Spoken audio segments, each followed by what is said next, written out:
Un silence qui t'a précédé. Avant que tu ne sois nommé, avant même que ta mère ne pense à ton nom, avant que les anges ne notent ton souffle dans l'écrit sacré, tu n'étais même pas mentionné.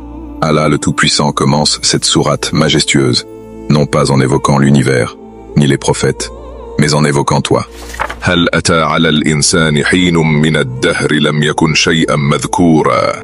S'est-il écoulé pour l'homme un laps de temps, durant lequel il n'était même pas une chose mentionnable? C'est une question. Mais ce n'est pas une question pour obtenir une réponse.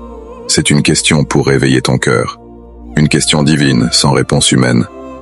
Les savants comme Ibn Kathir, Al-Razi et Ibn Al-Qaïm ont dit que ce verset est une interpellation existentielle, un rappel que tu n'es pas toujours quelqu'un.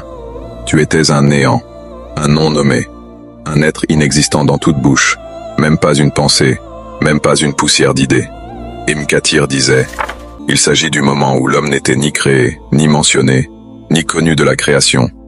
Et Ibn Ashur ajoute dans son tafsir: le mot شيئا مذكورا évoque le fait que l'homme n'avait même pas encore de statut, ni dans l'esprit, ni dans la parole, ni dans l'existence matérielle. Allah veut te rappeler cela, non pour t'abaisser, mais pour t'élever, pour te dire: tu as été créé à partir de rien, et tu seras interrogé sur tout. Le dahr, le temps oublié.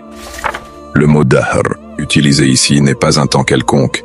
Les savants expliquent qu'il désigne le temps absolu, le long passage inexistant, où aucun témoin ne pouvait écrire ton nom, où même les anges ignoraient ton avenir.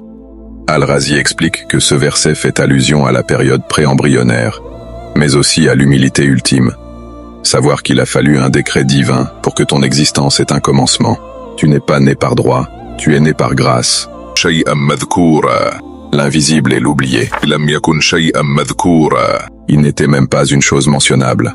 Le mot madhkour vient de zikr, le souvenir, la mention. Tu n'étais même pas digne d'être mentionné. Et aujourd'hui tu veux être aimé, entendu, validé, reconnu.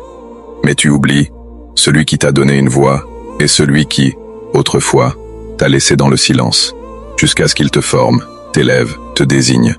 Pour Ibn Al-Qaïm, Allah nous rappelle notre néant pour que nous comprenions que tout ce que nous sommes est prêté. Tu n'étais pas.